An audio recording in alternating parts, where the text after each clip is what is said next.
بابا کو اللہ حافظ کہتے ہوئے جیسے ہی میں گھر سے کالج جانے کے لیے باہر نکلی، مجھے ایسے محسوس ہوا جیسے کوئی میرا پیچھا کر رہا ہے۔ میرا دل گھبرانے لگا، ہمت ہی نہیں ہوئی کہ پیچھے مڑ کر دیکھ سکوں۔ چند قدم کے فاصلے پر ہی بس اسٹینڈ تھا اور وہاں پر لوگوں کا رش تھا۔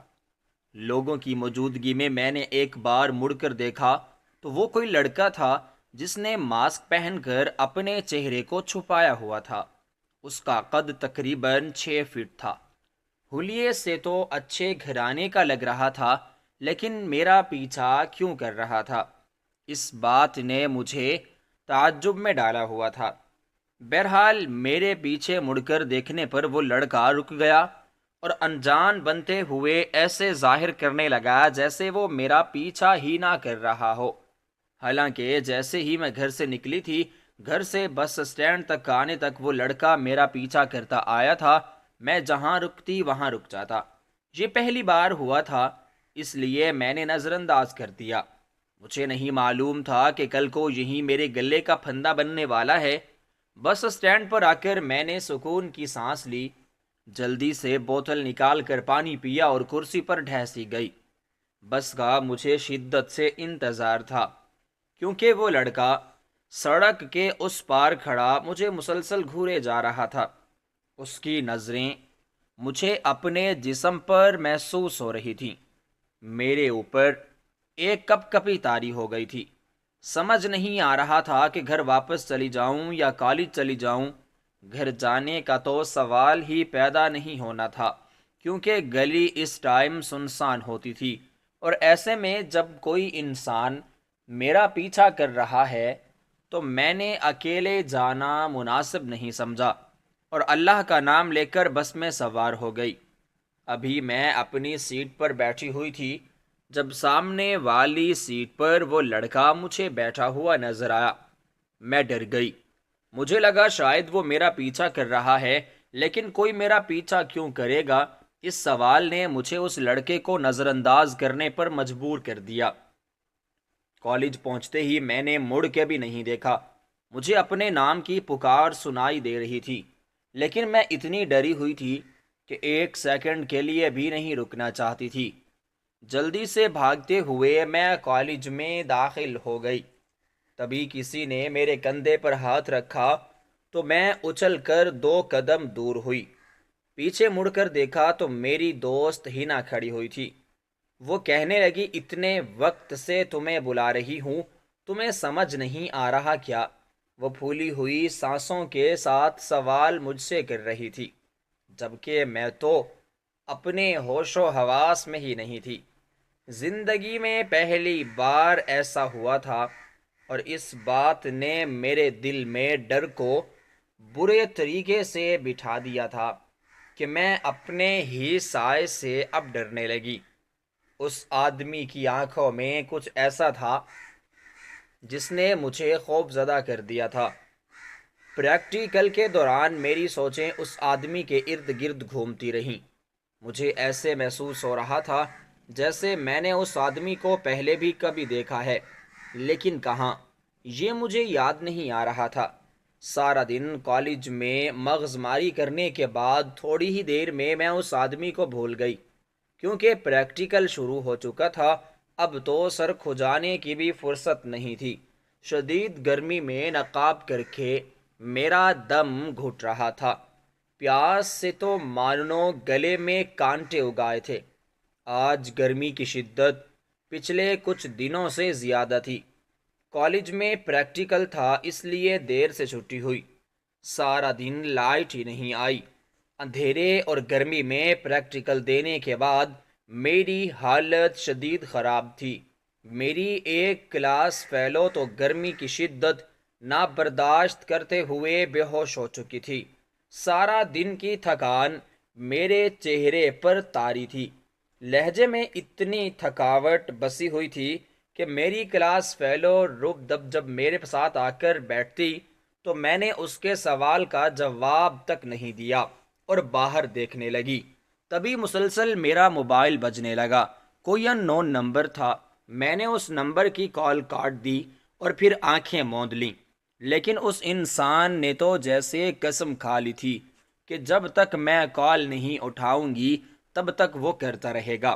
جتنی دیر تک میں بس میں بیٹھی رہی تب تک مجھے مسلسل کالز آتی رہیں۔ میں پریشان ہو گئی۔ میں نے اپنا موبائل آف کیا اور پھر بیگ میں رکھ دیا۔ گھر جا کر مجھے یہ بات بھول چکی تھی۔ بابا دکان پر تھے۔ گھر میں میری پھوپھو کی لڑکی صوبیہ موجود تھی۔ مجھے تھکا ہارا دیکھ کر وہ میری طرف بڑھی، مجھ سے بیگ لیا اور پھر میرے ہاتھ میں پانی کا گلاس تھما دیا۔ میں اسے کہنے لگی کہ اس چھوٹے سے پانی کے گلاس سے کیا ہوگا، بڑی بوتل لے کر آؤ، آج مجھے بہت زیادہ پیاس لگی ہوئی ہے۔ یہ بات سنتے ہی وہ ہنستے ہوئے اندر چلی گئی اور پھر واقعی میں ہی پانی کی بڑی بوتل لے آئی جو اس سے اٹھائی بھی نہیں جا رہی تھی۔ میں نے جلدی سے آگے بڑھ کر اس کی مدد کی اور ٹیبل پر وہ بوتل رکھوائی۔ دھیرے دھیرے میں پانی پینے لگی، یہاں تک کہ میں نے 3 گلاس پانی پی لیے۔ طبیعت کچھ ٹھیک نہیں تھی تو میں صوبیہ کی طرف متوجہ ہوئی اور اس سے کھانے کا پوچھنے لگی۔ وہ کہنے لگی انکل آ جائیں تو پھر میں کھانا لگاتی ہوں، کھانا تیار ہو چکا ہے۔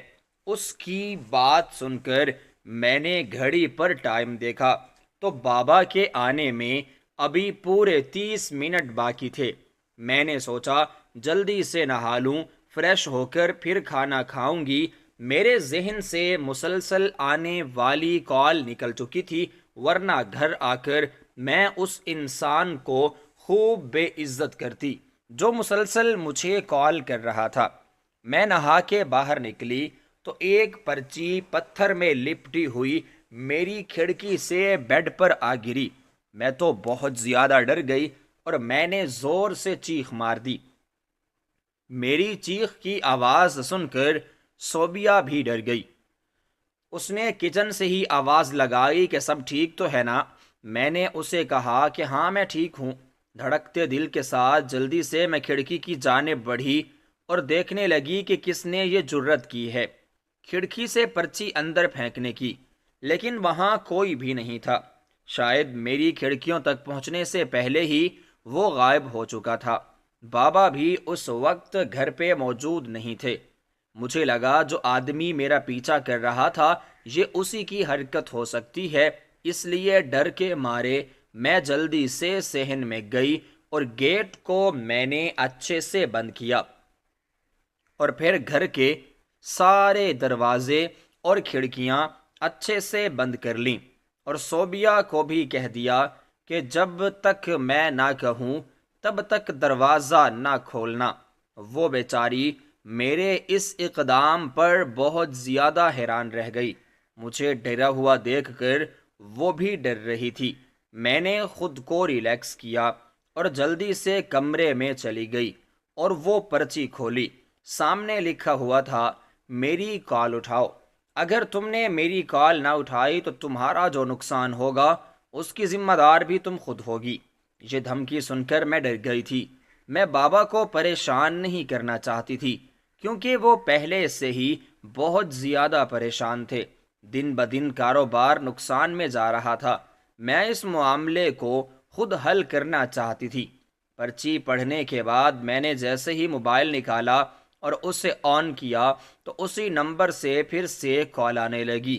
میں ڈر گئی، میرے ہاتھ کانپ رہے تھے، لیکن خود پر قابو پاتے ہوئے میں نے موبائل اٹھایا۔ سامنے مردانہ بھاری آواز سپیکر سے ابھری۔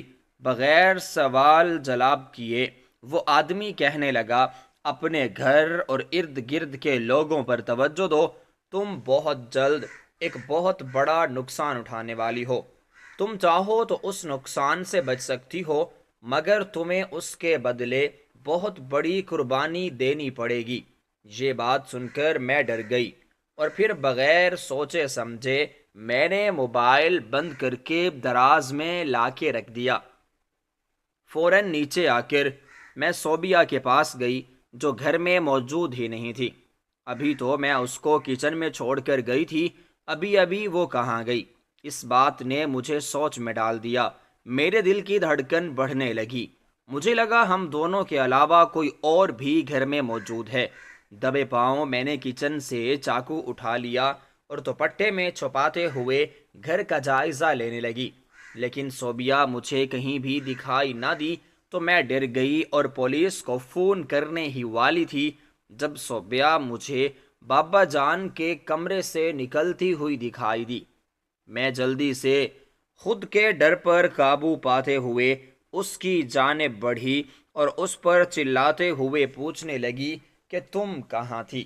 ابھی تو میں بابا جان کے کمرے سے باہر آئی ہوں، وہاں پر کوئی نہیں تھا۔ مجھے اس حلیے میں اور اس حالت میں دیکھ کر وہ سر سے پاؤں تک مجھے گھورنے لگی۔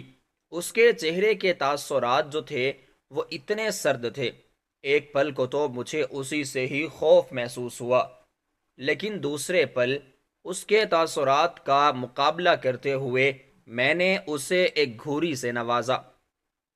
مجھے ڈرا ہوا اور پریشان دیکھ کر وہ ہنسنے لگی اور کہنے لگی، پاگل، میں واش روم میں تھی، تم اتنا چلا رہی تھی، اندر سے جواب کیسے دیتی؟ تم نے واش روم تو چیک کیا ہی نہیں، پاگل کہیں کی خود بھی ڈر رہی ہو اور مجھے بھی ڈرا رہی ہو۔ اس کی یہ بات سن کر میرے دل میں اطمینان ہو گیا کہ شکر ہے وہ سلامت ہے، ورنہ تو اس آدمی کی معنی خیز باتوں نے مجھے اندر تک لرزا کے رکھ دیا تھا۔ ابھی ہم دونوں وہیں کھڑی ہوئی تھیں جب لینڈ لائن نمبر پر کال آنے لگی۔ میں نے صوبیہ کو کہا کہ بابا کی کال آئی ہے، وہ لیٹ آئیں گے، تم ایسا کرو کھانا لگا دو، مجھے بہت زیادہ بھوک لگی ہے اور سر میں شدید درد ہو رہا ہے، کھانے کے بعد چائے بھی پلا دینا، اس کے بعد میں سو جاؤں گی۔ اور ہاں ایک بات، بابا نے کہا ہے کہ اگر ان کی غیر موجودگی میں کوئی بھی آئے تو دروازہ ہرگز مت کھولنا۔ اس نے اس بات میں سر ہلایا اور پھر کھانا گرم کرنے لگی۔ میں صوفے پر بیٹھ گئی اور کال سننے لگی۔ سامنے وہی آدمی تھا۔ کہنے لگا، تم نے میری پوری بات نہیں سنی اور کال کٹ کر دی۔ اگر تمہارا یہی رویہ رہا تو دیکھنا بہت جلد تم بہت بڑا نقصان اٹھاؤ گی۔ اس کے انداز پر میں بہت زیادہ ڈر گئی اور جلدی سے کال کاٹ دی۔ صوبیہ میری طرف ہی آ رہی تھی۔ ہم دونوں نے کھانا کھایا، لیکن میری توجہ بالکل بھی کھانے پر نہیں تھی۔ میں مسلسل سوچوں میں غرق تھی۔ ذہن میں آیا کہ پولیس میں کمپلین کر دوں، لیکن محلے کے لوگوں تک یہ بات گئی تو وہ میرے باپ کو بیٹی کو پڑھائی کے تانے دیں گے کہ پڑھتی تھی اس لیے پولیس اسٹیشن کے آج کل چکر لگانے لگی ہے۔ یہاں سبھی ایسے لوگ رہائش پذیر تھے جو کہ کھاتے پیتے گھرانوں سے تعلق رکھتے تھے، مگر وہ سب لوگ بیٹیوں کو پڑھانا معیوب سمجھتے تھے۔ کھانا کھانے کے بعد میں سونے کے لیے کمرے میں آ گئی۔ دل میں عجیب سے وسوسے آ رہے تھے۔ میں نے کمرے کی لائٹ آف کی اور پھر سو گئی۔ ابھی میں سو رہی تھی جب ایک بار پھر میرا موبائل فون بجنے لگا۔ مجھے بہت کوفت ہوئی۔ مخالف سمت سے کال کرنے والے کو میں نے خوب گالیاں دیں اور پھر اٹھ کر بیٹھ گئی اور اس کی کال سننے لگی۔ سامنے وہی آدمی موجود تھا۔ میں نے اسے چھوڑتے ہوئے کہا، جو بھی نقصان ہوگا میں دیکھ لوں گی، تمہیں فکر کرنے کی ضرورت نہیں ہے، اور تم ہو کون جو میری اتنی فکر کر رہے ہو؟ میری بات سن کر وہ ہنسنے لگا۔ اس کی ہنسی کی آواز میں تو کہیں کھو ہی گئی تھی، لیکن پھر خود پر قابو پاتے ہوئے میں نے تاثرات کو سرد کر لیا۔ تبھی وہ آدمی کہنے لگا، وہ لڑکی جو اس وقت تمہارے گھر کے گیٹ پر کھڑی ہے، اس کے سامنے جو آدمی موجود ہے وہ دودھ والا نہیں بلکہ میرا آدمی ہے۔ اس کی یہ بات سنتے ہی میں نے جلدی سے موبائل بند کیا، بیڈ پر پھینکا اور بھاگتے ہوئے بغیر چپل اور دوپٹے کے صحن میں چلی گئی، اور پھر جیسے ہی کھلا ہوا گیٹ دیکھا تو میرے اوسان خطا ہو گئے۔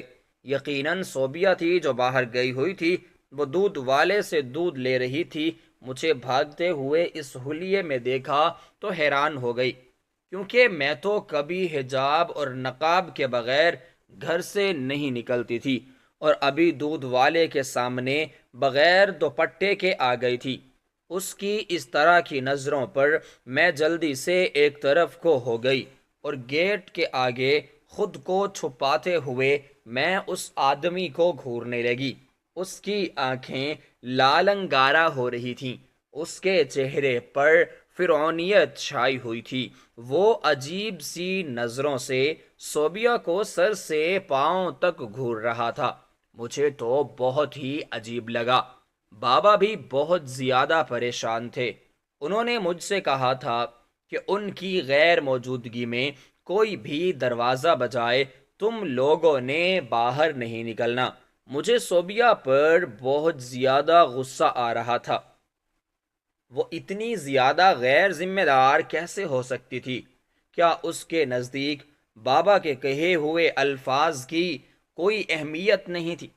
جیسے ہی صوبیہ دودھ لے کر اندر آئی، میں نے جلدی سے گیٹ بند کیا۔ میرے گیٹ بند کرنے کے بعد ہی باہر سے اس آدمی کے زور زور سے کہے لگانے کی آواز آنے لگی۔ میں بہت زیادہ ڈر چکی تھی، لیکن صوبیہ میری حالت کو سمجھ نہیں پا رہی تھی۔ وہ سمجھ رہی تھی کہ شاید اتنے دنوں سے امتحانات کی وجہ سے میں جاگ کر پڑھ رہی تھی، اسی بات نے مجھ پر بہت برا اثر ڈالا ہوا ہے، اور میں فضول باتیں سوچ رہی ہوں جن کا حقیقت سے کوئی تعلق نہیں۔ صوبیہ کو میں ڈانٹنے لگی کہ وہ کیسے بابا کا کہا ٹال سکتی ہے۔ وہ کہنے لگی، دودھ والا مسلسل ڈور بیل بجا رہا تھا اور انکل کی کال آئی تھی۔ انہوں نے کہا تھا کہ ان کے کچھ مہمان آ رہے ہیں اور وہ رات کا کھانا کھائیں گے، اسی لیے سارے انتظامات اچھے طریقے سے کرنا۔ اس لیے دودھ کی گھر میں اشد ضرورت تھی، اور انکل نے ہی اس آدمی کو بھیجا۔ تمہیں فکر کرنے کی کوئی ضرورت نہیں ہے، میری بات ہو گئی ہے۔ ایک تو تم ہر وقت کتابوں میں گھسی رہتی ہو اور نہ جانے کیا کیا سوچتی رہتی ہو، مجھے تو تمہاری ذرا برابر سمجھ نہیں آتی۔ یہ کہتے ہوئے وہ گھر کے اندر جانے لگی۔ میں نے اپنے سر کو جھٹکا اور پھر کمرے میں آ گئی۔ میں نے سوچا نماز پڑھ لوں، پھر صوبیہ کی کھانا بنانے میں مدد کروں گی۔ زندگی میں پہلی بار ایسا ہوا تھا کہ اپنے کمرے میں اکیلے جاتے ہوئے مجھے ڈر محسوس ہو رہا تھا۔ ابھی تک مجھے ایسا لگ رہا تھا جیسے کوئی میرا پیچھا کر رہا ہے۔ جلدی سے نماز پڑھ کر میں نیچے آنے لگی تو دیکھا موبائل سائلنٹ پر ہونے کے باوجود مسلسل اس آدمی کی کال آ رہی تھی۔ مجھے بہت غصہ آیا۔ میں نے جیسے ہی کال اٹھائی، وہ آدمی ہنستے ہوئے کہنے لگا، تو تمہیں جس آدمی نے دودھ دیا ہے اس میں زہر ملا ہوا ہے۔ اگر یقین نہ آئے تو تمہارے گھر کے باہر جو گلی کا کتا کھڑا ہے اسے دودھ پلا کے دیکھ لو۔ اگر وہ مر گیا تو اس بات پر کوئی شک نہیں کہ اس میں زہر تھا۔ اس کی یہ بات سن کر میں جلدی سے نیچے آئی اور جاتے ہی وہ سارا دودھ بغیر سوچے سمجھے سینک میں بہا دیا۔ صوبیہ کا بس نہیں چل رہا تھا کہ وہ مجھے ایک تھپڑ دے کر غصہ کرتے ہوئے کہنے لگی، یہ سب کیا ہے؟ تم آخر کرنا کیا چاہ رہی ہو؟ تمہارا دماغ تو ٹھیک ہے، تم نے سارا دودھ گرا دیا ہے۔ اب میں رات کے کھانے میں میٹھا کیا بناؤں گی؟ انکل مجھے ہی باتیں سنوائیں گے کہ میں نے ان کا کہا نہیں مانا۔ صوبیہ روحانسی ہو رہی تھی، جبکہ میرے ذہن میں اس آدمی کی باتیں سوار ہو چکی تھیں۔ صوبیہ نے غصہ کرتے ہوئے مجھے کچن سے نکل جانے کو کہا تو میں چپ چاپ بغیر لڑے اپنے کمرے میں آ بیٹھی۔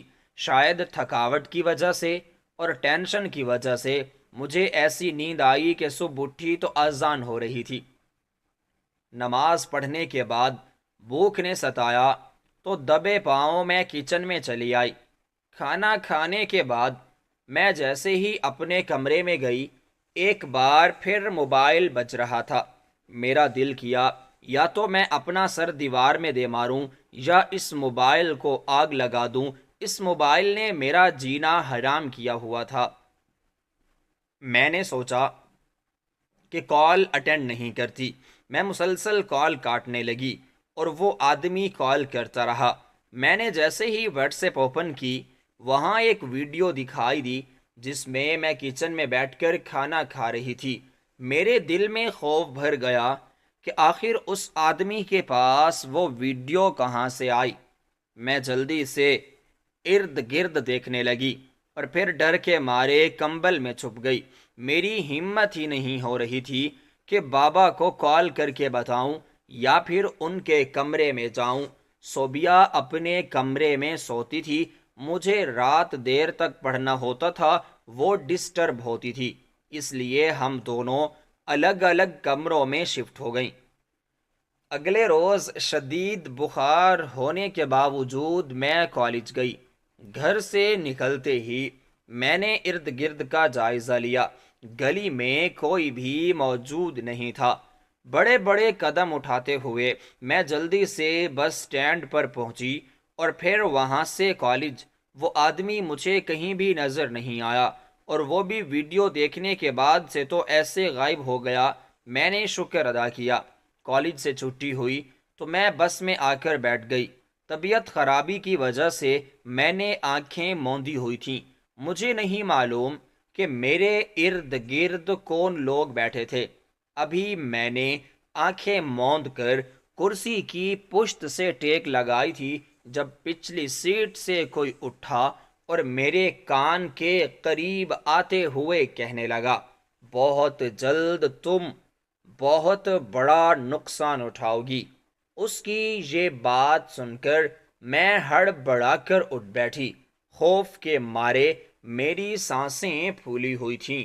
میرے ساتھ جو لڑکی بیٹھی ہوئی تھی، مجھے اس حالت میں دیکھ کر وہ پوچھنے لگی کہ شاید تمہیں نیند آ گئی تھی اور اس نیند میں تم ڈر گئی ہو، یہ لو اور پانی پیو۔ اس نے جیسے ہی مجھے پانی پلایا، میں نے پیچھے مڑ کر دیکھا تو وہ سیٹ ہی خالی تھی، یعنی وہ جو بھی تھا وہاں سے جا چکا تھا۔ وہ پانی پینے کے بعد مجھے چکر سے آنے لگے اور پھر مجھے نہیں معلوم کہ میرے ساتھ کیا ہوا۔ جب آنکھ کھلی تو گھر میں موجود تھی۔ بابا اور صوبیہ پریشانی سے میری طرف دیکھ رہے تھے۔ میں جلدی سے اٹھی اور ان دونوں سے پوچھنے لگی کہ کیا ہوا ہے، آپ لوگ اتنے زیادہ پریشان دکھائی کیوں دینے لگے ہیں؟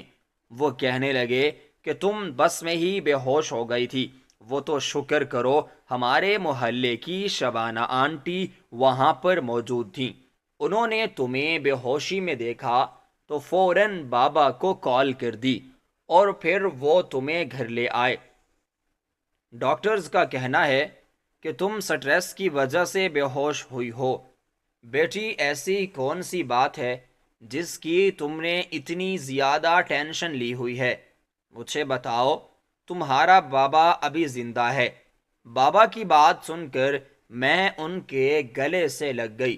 دل چاہا کہ ساری بات ہی گوش گزار کر دوں، لیکن وہ پہلے سے ہی پریشان تھے۔ میں نے نفی میں سر ہلایا اور ٹھان لیا کہ میں رحیم انکل سے معلوم کروں گی، جو بابا کے ساتھ دکان میں کام کرتے تھے۔ شاید بابا کو کاروبار کی ٹینشن تھی، ان کو ٹینشن میں دیکھ کر مجھے بھی اب ہو رہی تھی۔ صوبیہ اور بابا کے کمرے سے جاتے ہی میں نے رحیم انکل کو کال ملائی تو وہ کہنے لگے، کاروبار تو بہت بڑھیا چل رہا ہے، مجھے لگتا ہے صاحب کسی اور وجہ سے پریشان ہیں۔ میں نے خود بھی ان کو آج بہت ہی گمسم دیکھا۔ پوچھا تو ٹال مٹول سے کام لینے لگے، حالانکہ ان کا اور میرا پچھلے 30 برس کا ساتھ ہے۔ کوئی بات تو ہے وہ جو ہم سے چھپا رہا ہے۔ انکل کی بات سن کر مجھے محسوس ہوا کہ دال میں کچھ تو کالا ہے۔ مجھے لگا بابا اور صوبیہ سو چکے ہوں گے، لیکن جیسے ہی دبے پاؤں میں نیچے آئی اور بابا کے کمرے کے سامنے سے گزری تو دیکھا دروازہ ہلکا سا کھلا ہوا تھا۔ سامنے بابا اور صوبیہ پریشان سی صورت لیے بیٹھے تھے۔ ان کو پریشان دیکھ کر میں اندر جانے کی بجائے باہر کھڑی ہو کر ان کو دیکھنے لگی۔ بابا نے ایک پستول اٹھایا، اس میں گولیاں بھریں اور صوبیہ کے ہاتھ پر رکھ دیا۔ پستول دیکھ کر میری آنکھیں پھیل گئیں۔ بابا نے تو آج تک مجھے نہیں بتایا تھا کہ ان کے پاس پستول بھی ہے۔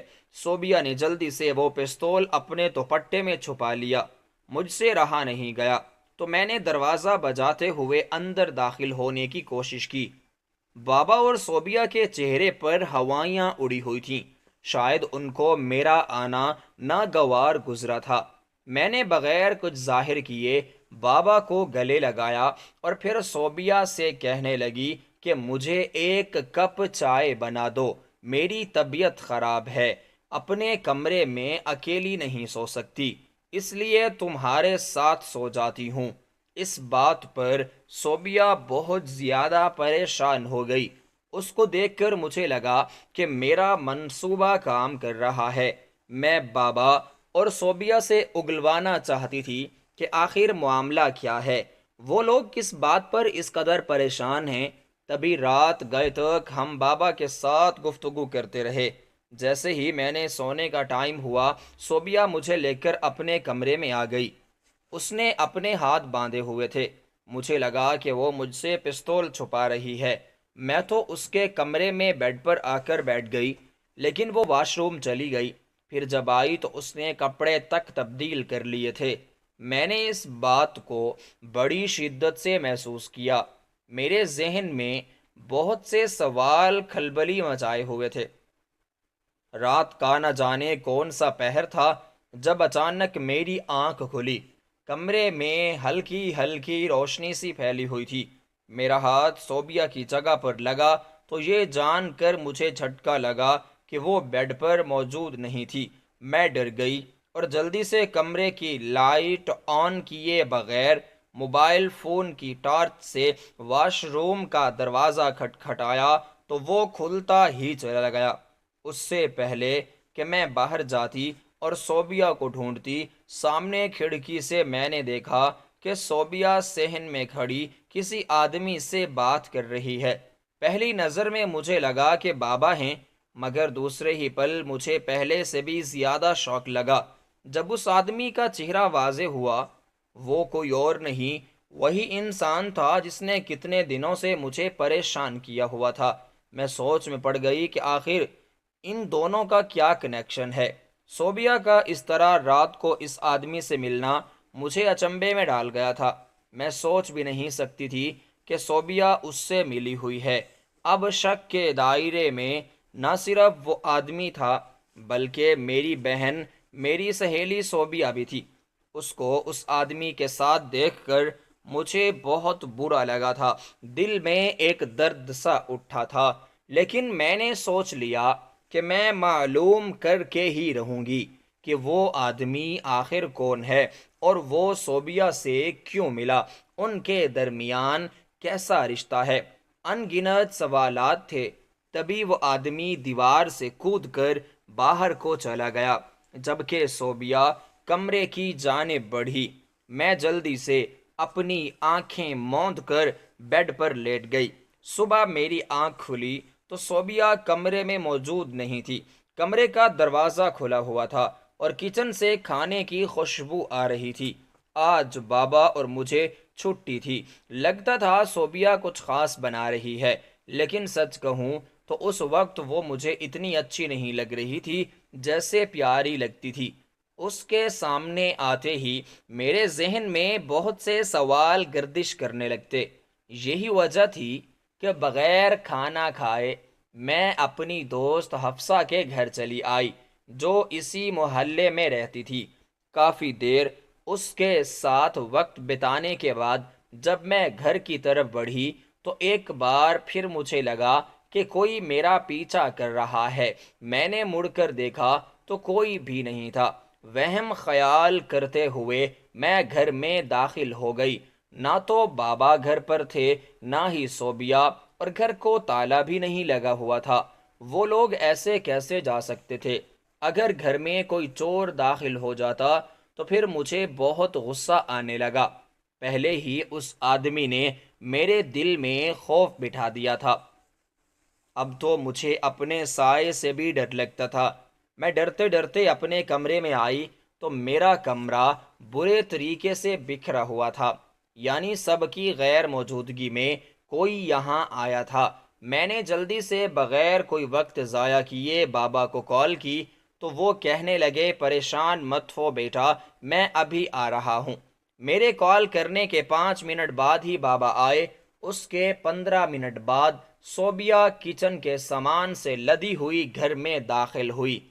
وہ جیسے ہی آئی میں اس سے لڑنے لگی کہ تم بغیر گھر کو لاک کیے کیسے چلی گئی؟ تو وہ کہنے لگی میں تو انکل کو بتا کر گئی تھی، لیکن میرے بعد انکل ہی گھر پر موجود تھے۔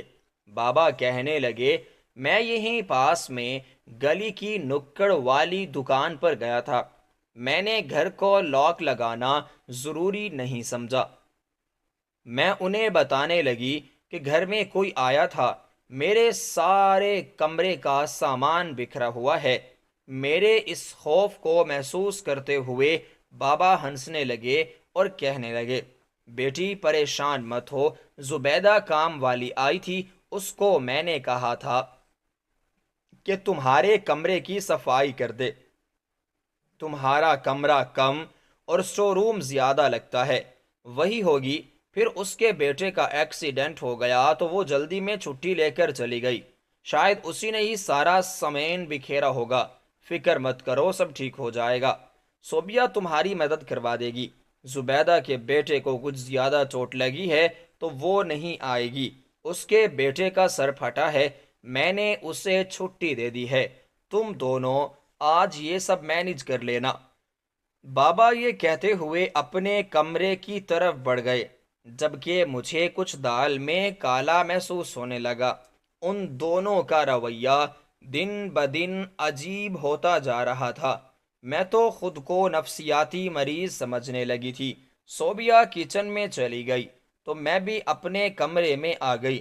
صوبیہ میری پھوپھی زاد تھی، وہ عمر میں مجھ سے تقریباً 8 سال بڑی تھی، لیکن ہم دونوں میں خوب دوستانہ تھا، ایک دوسرے کو ہر بات بتاتے، ہمیں سکون نہیں ملتا تھا۔ پھپھو اور امی ایک دن بازار گئیں، راستے میں وہ ایک حادثے کا شکار ہو گئیں، یوں ہم دونوں نے اپنی ماؤں کو کھو دیا۔ صوبیہ کے والد اس کے بچپن میں ہی وفات پا گئے تھے، اس کی امی اور وہ اپنے والد کی وفات کے بعد یہیں رہ رہے تھے۔ میرے والد نے ہم دونوں کی خوب اچھے طریقے سے پرورش کی تھی۔ صوبیہ ڈگری ختم ہونے کے بعد گھر سنبھال رہی تھی، جبکہ میں ابھی تک کالج جاتی تھی۔ صوبیہ کے کئی رشتے آ رہے تھے، مگر وہ مسلسل انکاری تھی، وہ ابھی شادی نہیں کرنا چاہتی تھی۔ بابا نے بھی اسے مجبور نہیں کیا۔ آج کل اس کی حرکتیں ایسی ہی تھیں کہ میرا اس سے بات کرنے کا دل بھی نہیں چاہتا تھا۔ اس نے کئی بار مجھے کچن میں بلایا، کیونکہ جس دن مجھے چھٹی ہوتی تھی وہ مجھے کھانا بنانا سکھاتی تھی۔ اس کو اس آدمی کے ساتھ دیکھنے کے بعد تو وہ میرے دل سے اتر گئی تھی۔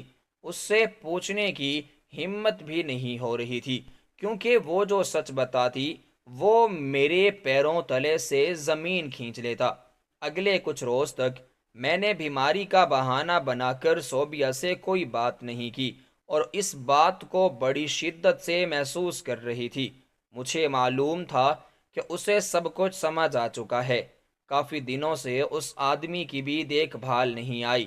میں نے اس نمبر پر کال کی تو وہ نمبر مسلسل بند جا رہا تھا۔ غصے سے میں نے موبائل بیڈ پر پھینک دیا۔ تبھی موبائل بجنے لگا، اس نمبر سے کال آنے لگی۔ میں نے غصے میں وہ نمبر ملا تو دیا تھا، لیکن اب مجھے خود سمجھ نہیں آ رہی تھی کہ میں اسے کہوں گی کیا۔ جیسے ہی میں نے کال اٹینڈ کی، وہ آدمی کہنے لگا تمہارے پاس 24 گھنٹے ہیں، اپنے باپ کو بچا سکتی ہو تو بچا لو۔ اس کی یہ بات سن کر میں ڈر گئی، میری آنکھیں آنسوؤں سے بھرنے لگیں۔ تبھی میں جلدی سے بابا کے کمرے میں آئی، دیکھا تو وہ سو رہے تھے۔ بغیر آواز کیے میں نے کمرے کا دروازہ بند کیا اور باہر نکل آئی۔ آتے ساتھ ہی اس آدمی کو میں ڈانٹنے لگی کہ تم نے کیا بکواس کی، سچ سچ بتاؤ کیا ہونے والا ہے۔ وہ کہنے لگا، کل 10 بجے میں تمہارے گھر آؤں گا اور تمہیں سب کچھ سچ سچ بتاؤں گا۔ ابھی میں اس سے بات کر رہی تھی جب گھر میں مجھے چیزوں کی توڑ پھوڑ کی آواز سنائی دی۔ میں جلدی سے کمرے سے نکلی تو دیکھا 3 4 نقاب پوش تھے جو صوبیہ کے سر پر پستول رکھے اسے کچن سے لے کر آ رہے تھے۔ کچھ لوگوں نے بابا کے سر پر بھی پستول تان رکھی تھی۔ وہ انہیں لے کر ڈرائنگ روم میں بٹھا چکے تھے اور نہ جانے ان سے کیا کہہ رہے تھے۔ مجھ پر نظر پڑتے ہی ان لوگوں میں سے ایک آدمی میری طرف بڑھا، اس کے ہاتھ میں پستول تھی۔ میں ڈر کے مارے اس کے کہنے پر اس کے ساتھ ساتھ چلنے لگی۔ اس نے مجھے صوفے پر بٹھا دیا۔ ان لوگوں میں سے کسی نے بھی منہ سے ایک لفظ تک نہیں نکالا۔ خاموشی سے وہ کھڑے رہے۔ ساری رات ایسے ہی گزر گئی۔ بھوک سے میں بہت زیادہ بے حال ہو رہی تھی، لیکن وہ آدمی ابھی تک ویسے کھڑے تھے۔ بابا کے چہرے پر پریشانی کے آثار تھے، جبکہ صوبیہ اچھی خاصی مطمئن بیٹھی تھی۔ صبح کے 10 بجتے ہی وہ آدمی پولیس یونیفارم میں گھر داخل ہوا۔ اسے پولیس کی یونیفارم میں دیکھ کر جتنی حیرت مجھے ہوئی تھی اس سے بھی زیادہ حیرت صوبیہ کو ہوئی۔ شاید اس کا ہمارے گھر یونیفارم میں آنا صوبیہ کو ناگوار گزرا تھا۔ تبھی اس آدمی نے میرے بابا کو ہتھ کڑی پہنائی اور اسے لے جانے لگے۔ میں غصے سے اٹھی اور اس کو کہنے لگی کہ اتنے دنوں سے تم نے مجھے پریشان کیا ہوا تھا، تم ہو کون اور میرے بابا کو کہاں لے جا رہے ہو؟ تو اس آدمی نے میری طرف غصے سے دیکھا اور پھر بابا کی جانب دیکھتے ہوئے کہا، اپنی بیٹی کو خود سچ بتائیں گے؟ میں آپ کی عمر کا لحاظ کر رہا ہوں۔ آپ نے جو کام کیے ہیں، آپ اتنی عزت ڈیزرو نہیں کرتے۔ میرا بس چلے تو ننگے بدن آپ کو سب کے سامنے گھسیٹتے ہوئے پولیس اسٹیشن لے جاؤں۔ اس آدمی کی یہ باتیں سن کر مجھے تو غصہ آنے لگا۔ میں اس کی جانب بڑھی اور انگلی دکھاتے ہوئے باہر نکلنے لگی کہ میرے باپ سے عزت سے بات کرو ورنہ مجھ سے برا کوئی نہیں ہوگا۔ کہنے لگا، تم کل کی لڑکی میرا کیا بگاڑ سکتی ہو؟ بابا کہنے لگے، تم سب چپ کر جاؤ، میں بتاتا ہوں۔ زویا تم بیٹھ جاؤ۔ میں مانتا ہوں اس حقیقت سے پردہ اٹھنے کے بعد تم مجھ سے نفرت کرنے لگو گی، لیکن میں نے یہ سب اپنی مرضی سے نہیں کیا، بلکہ تم سب کی جان بچانے کے لیے ہی میں نے اس ٹھاکر کا ساتھ دیا تھا، ورنہ خدا کی قسم میں ایسی حرکت نہ کرتا تو دور کی بات سوچنا بھی گناہ سمجھوں۔ بابا کا انداز ایسا تھا کہ مجھے یقین نہیں آ رہا تھا کہ وہ آدمی جو کہہ رہا ہے وہ سچ ہے۔ دراصل بابا جان کی وفات کے فوراً بعد چچا زاد بھائیوں نے ہماری ساری دولت پر آ کر قبضہ جما لیا۔ ہماری ماں پہلے ہی وفات پا چکی تھی۔ باپ کے مرنے کے بعد ہم دونوں بہن بھائی بے آسرا ہو گئے۔ گاؤں میں سب ہماری جان کے دشمن تھے، کیونکہ وہاں ہمارے چاچا کا راج چلتا تھا اور انہوں نے لوگوں کے سامنے ہمیں گنہگار ثابت کر دیا تھا۔ انہوں نے لوگوں میں یہ مشہور کر دیا کہ ہم نے اپنے باپ کی جان لی، جبکہ ایسا کچھ نہیں تھا۔ اپنی بہن اور اپنی جان بچانے کے لیے میں اسے شہر لے آیا۔ یہاں ہمارے پاس رہنے کا ٹھکانہ تک نہیں تھا۔ جیسے ہی بس سے نکلے ایک آدمی سے ملے جس کی عمر تقریباً 30 برس تھی۔ وہ شکل سے ہی غنڈہ دکھائی دیتا تھا، لیکن اس کے ظاہری حلیے پر نہ جاتے ہوئے ہم نے اس سے مدد لی۔ وہ آدمی بھی بغیر کوئی سوال جواب کیے ہماری مدد کرنے کو تیار ہو گیا۔ وہ فوراً ہمیں اپنے گھر لے آیا۔ اس کے گھر میں کوئی بھی عورت موجود نہیں تھی۔ کام کروانے والے بھی مرد تھے اور اتنے بڑے بنگلے میں وہ آدمی اکیلا رہتا تھا۔ مجھے نہیں معلوم کہ وہ آدمی کس طرح کے پیشے سے منسلک تھا۔ میں 18 سال کا ہو چکا تھا۔ اس نے مجھے نوکری پر رکھ لیا۔ وہ مجھے چھوٹے موٹے کام دیتا تھا، جیسے اس کا کوئی ایک آدمی دوسرے شہر سے کوئی پارسل بھجواتا تھا تو اسے لے کر مجھے کسی اور شہر بھجوانا ہوتا تھا۔ چھوٹے موٹے کام جن کو کرنے میں زیادہ محنت اور مشقت نہیں لگتی تھی۔ میں پڑھائی کے ساتھ ساتھ اس آدمی جس کا نام شمشیر خان تھا اس کے تمام کام کرنے لگا۔ شروع میں تو اس نے مجھے کبھی بھی اپنے کاروبار کے بارے میں نہیں بتایا۔ دھیرے دھیرے اس کے راز مجھ پر کھلنے لگے۔ میرے ذہن میں بہت سے سوالات تھے، لیکن اس انسان کے مجھ پر بہت سے احسانات تھے، اس لیے میں اس سے کچھ بھی پوچھنے کی ہمت نہیں رکھتا تھا۔ میری بہن اب پورے 20 برس کی ہو چکی تھی جب ایک دن مجھ پر یہ انکشاف ہوا کہ میں جس آدمی کے لیے کام کرتا ہوں وہ صحیح کاموں میں ملوث نہیں ہے۔ یہ بات مجھے انسپکٹر امتیاز حسین نے بتائی تھی۔ جب اس نے مجھے شمشیر خان کے بارے میں ایسی بات بتائی تو میں حیران رہ گیا اور بے یقینی سے اسے دیکھتا رہ گیا۔ تبھی میں کہنے لگا کہ اگر میں نے اس کے خلاف ایکشن لیا تو میری بہن مجھے مار ڈالے گی، اور اپنی بہن کو محفوظ ہاتھوں میں سونپے بغیر اس کے خلاف ایک قدم بھی میں نہیں اٹھا سکتا۔ تبھی امتیاز خان نے میری بہن سے شادی کرنے کی حامی بھر لی۔ بدلے میں نے اسے شمشیر خان کے خلاف ثبوت دینے کا وعدہ کر لیا۔ شمشیر خان نے مجھ سے پوچھا تک نہیں کہ میں نے اپنی بہن کی شادی کہاں کی، نہ ہی میں نے اسے بھنک لگنے دی، کیونکہ جیسے ہی مجھے معلوم ہوا تھا کہ اس کا کاروبار کیا ہے، میں نے کرائے کے مکان میں اپنی بہن کو شفٹ کر دیا۔ اب وہ بڑی ہو رہی تھی اور گھر میں زیادہ تر مردوں کی موجودگی اسے پریشان کرتی تھی۔ اس لیے ہی میں نے یہ فیصلہ کیا تھا اگلے کئی برسوں تک میں شمشیر خان کے خلاف ثبوت اکٹھے کرتا رہا، یہاں تک کہ میری شادی ہو گئی اور میری ایک بیٹی بھی پیدا ہو گئی۔ لیکن وہ سب ثبوت اتنے معنی نہیں رکھتے تھے کہ شمشیر خان کے خلاف ایکشن لیا جائے۔ وہ بہت سے غلط کاموں میں ملوث تھا، یہاں تک کہ لڑکیوں کو اغوا کر کے ان کی اسمگلنگ کرنے میں بھی اس کا بہت بڑا ہاتھ تھا، لیکن ثبوت ہاتھ نہیں آ رہے تھے۔ میں دن بدن گناہوں کی چکی میں پستا جا رہا تھا۔ ایک روز حالات سے تنگ آ کر جب میں نے اپنی بیوی سے مشورہ کرنے کا فیصلہ کیا تو وہ کہنے لگی کہ تم امتیاز بھائی کا ساتھ دینا چھوڑ دو، ورنہ انجام ہم سب کی دردناک موت ہوگی۔ شمشیر خان جیسا بندہ تمہیں کبھی بھی معاف نہیں کرے گا۔ شمشیر خان کو بھی علم ہو چکا تھا کہ امتیاز حسین میرا بہنوئی ہے اور وہ پولیس میں ہے۔ اسے شک گزرا کہ کہیں میں اسے دھوکہ تو نہیں دے رہا۔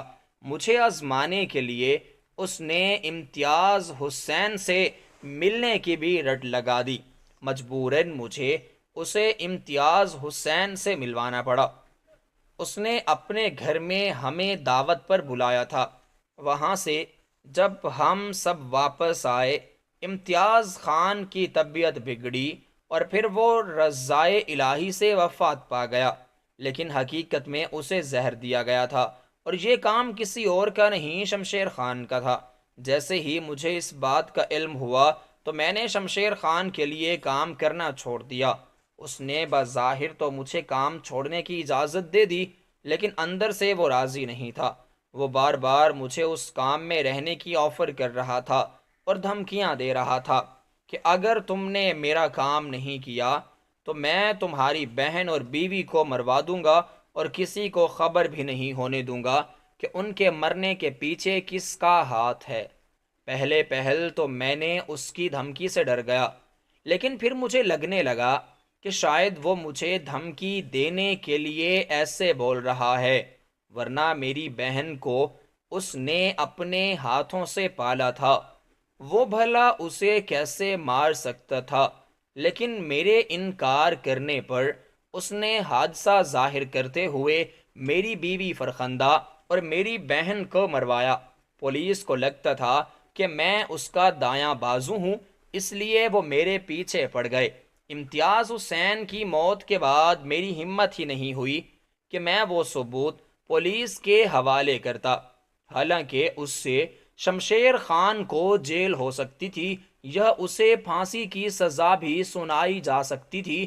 میں اس قدر خوف زدہ ہو گیا تھا، ابا جان روتے ہوئے سر جھکا گئے تھے، جبکہ اس راز سے پردہ اٹھا۔ سب سے زیادہ میری حالت خراب تھی۔